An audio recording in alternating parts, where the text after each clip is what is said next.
Elle a échangé la vie de son ami contre de l'argent. Une amitié peut parfois cacher la pire des trahisons. Installez-vous, laissez-moi vous raconter une histoire tirée de faits réels.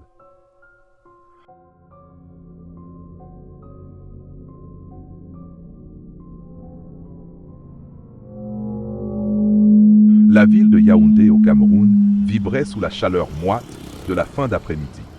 Les rues poussiéreuses du quartier Mélan grouillaient d'étudiants rentrant de l'université, leurs voix mêlées au klaxon des taxis jaunes. L'air sentait le carburant, la terre sèche et les mangues trop mûres vendues au bord des routes. C'était un décor ordinaire, presque rassurant. Des groupes d'amis riant fort, des marchands ambulants criant leurs offres et le soleil déclinant qui peignait le ciel d'un orange sale. Pourtant, dans cette banalité, quelque chose de sombre se préparait. Alice, 22 ans, était une étudiante en 2e année de droit. Issue d'une famille modeste, elle vivait avec ses parents dans un petit appartement à la périphérie de la ville. Réservée mais intuitive, elle avait appris à se méfier des inconnus, une leçon héritée des récits d'enlèvement et de disparition qui circulaient dans les quartiers populaires. Elle n'aimait pas attirer l'attention, préférant des vêtements simples et un sac à dos usé. Mais son regard perçant trahissait une vigilance constante. Sandra, son amie, était tout son opposé. À 23 ans, elle rayonnait d'une assurance presque provocante. Orpheline de père, elle vivait chez sa tante avec sa cousine, qu'elle considérait comme une sœur aînée. Sandra rêvait de sortir de la précarité, de porter des vêtements de marque et de vivre une vie plus grande que les ruelles étroites de son quartier.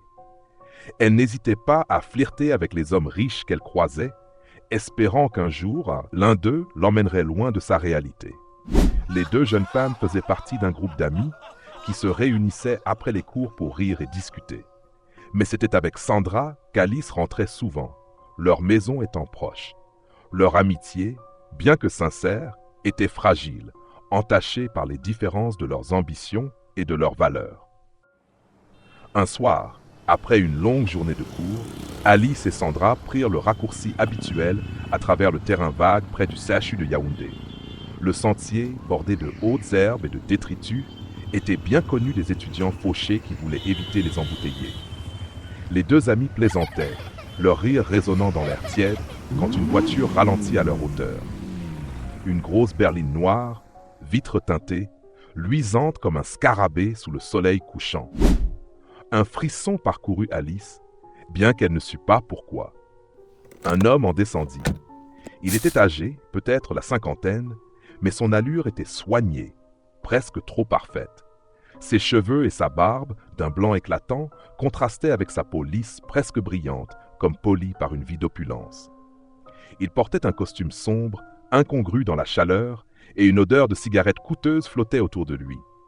Il s'adressa directement à Sandra, d'une voix mielleuse. « Mademoiselle, puis-je parler à votre amie ?» Sandra, intriguée, se tourna vers Alice. « Il t'appelle, vas-y. » Mais Alice secoua la tête, son instinct hurlant de rester à distance. « Pourquoi il m'appelle? Je ne le connais pas. » Sandra insista agacée. « Oh, arrête, c'est peut-être juste un renseignement. » Alice céda à contre-cœur et s'approcha de la voiture, Sandra à ses côtés. L'homme les salua avec un sourire qui semblait trop large, trop calculé. « Bonsoir, mesdemoiselles, comment vous appelez-vous » Sa voix glissait comme de l'huile, douce mais pesante. Alice répondit froidement. « Mon nom n'est pas important. Pourquoi vous m'appelez » L'homme rit, un son grave qui fit vibrer l'air. « Waouh, pourquoi tant de méfiance? Je ne mords pas. J'ai vu quelque chose en toi, quelque chose de spécial. J'aimerais qu'on fasse connaissance. » Il tendit la main vers la boîte à gants, révélant une liasse de billets de 10 000 francs CFA, soigneusement rangés. Alice sentit son estomac se nouer. Sandra, elle, ne pouvait détacher ses yeux des billets. « Je ne suis pas intéressée, » coupa Alice, sa voix ferme. Sandra la pinça discrètement, murmurant « Pourquoi tu réagis comme ça? Il est gentil. » Mais l'homme insistait, proposant une carte de visite qu'il prétendait avoir oubliée. À la place, il griffonna son numéro sur un billet de 10 000 et le tendit à Alice. « Peut-être qu'un jour, tu changeras d'avis. » Alice repoussa le billet. « Si quelqu'un vous a envoyé, dites-lui que vous ne m'avez pas vu. Je ne joue pas à ces jeux-là. » Elle tourna les talons, ignorant les protestations de Sandra qui s'attarda quelques instants près de la voiture. Quand Sandra la rejoignit, elle brandissait une carte de visite et un billet de 5000 francs. Regarde, il m'a donné ça. T'es trop bizarre, toi. À refuser tout. Alice haussa les épaules, mais un malaise s'installait. Ce n'était que le début. Les semaines suivantes, Sandra changea. Elle devenait secrète, disparaissant après les cours sans explication. Alice remarqua qu'elle recevait des messages incessants, qu'elle cachait son téléphone avec un sourire nerveux. Un jour, Sandra aborda Alice, les yeux brillants d'une excitation étrange. Écoute, le mec de la voiture, il parle tout de toi. Il est vraiment intéressé. Il m'envoie de l'argent pour te convaincre. Alice sentit la colère monter. Je t'ai dit que je ne voulais pas entendre parler de lui. Si tu continues, on va avoir un problème. Sandra leva les mains, feignant l'innocence. Ok, j'ai compris. Mais ses yeux disaient autre chose. Ce qu'Alice ignorait, c'était que Sandra avait continué à communiquer avec l'homme. Il lui promettait des sommes folles, jusqu'à 500 000 francs CFA, pour un seul acte, organiser une nuit avec Alice. Sandra, poussée par la jalousie et l'appât du gain, accepta. Elle consulta sa cousine, une femme plus âgée connue pour ses pratiques douteuses. Celle-ci lui fournit une huile d'attirance, un mélange visqueux censé rendre irrésistible. Sandra, convaincue que l'homme finirait par la choisir, se prépara pour un nouveau rendez-vous. Sandra élabora un plan. Elle invita Alice à dîner dans un restaurant chic, situé dans un hôtel du centre-ville. Viens, c'est juste pour m'accompagner. Le mec a payé, on va bien manger. Alice, méfiante mais ne voulant pas laisser son amie seule, accepta à contre-cœur. Elle s'habilla simplement, ignorant l'insistance de Sandra à faire un effort. Le restaurant était élégant, trop pour leurs moyens habituels.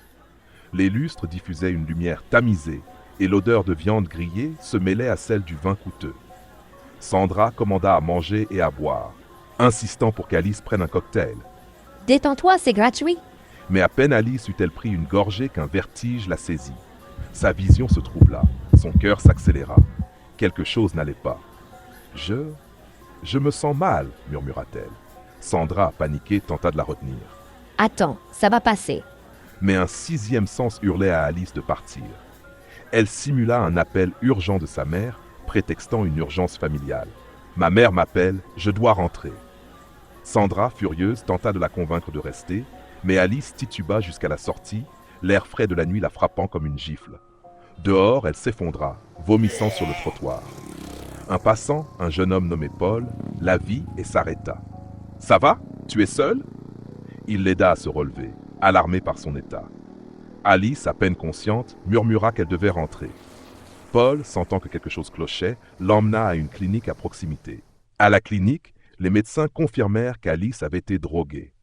Un lavage d'estomac et des perfusions la sauvèrent, mais elle passa plusieurs jours à l'hôpital sous le choc. Sa mère, folle d'inquiétude, jura de confronter Sandra. Quand Alice fut rétablie, sa famille se rendit chez Sandra, mais la maison était vide. Une petite cousine expliqua que Sandra et sa tante étaient parties au village pour soigner une maladie soudaine. Les semaines passèrent et Sandra ne réapparut pas. Son téléphone était éteint, ses réseaux sociaux silencieux. Intriguée, Alice retourna chez elle un mois plus tard.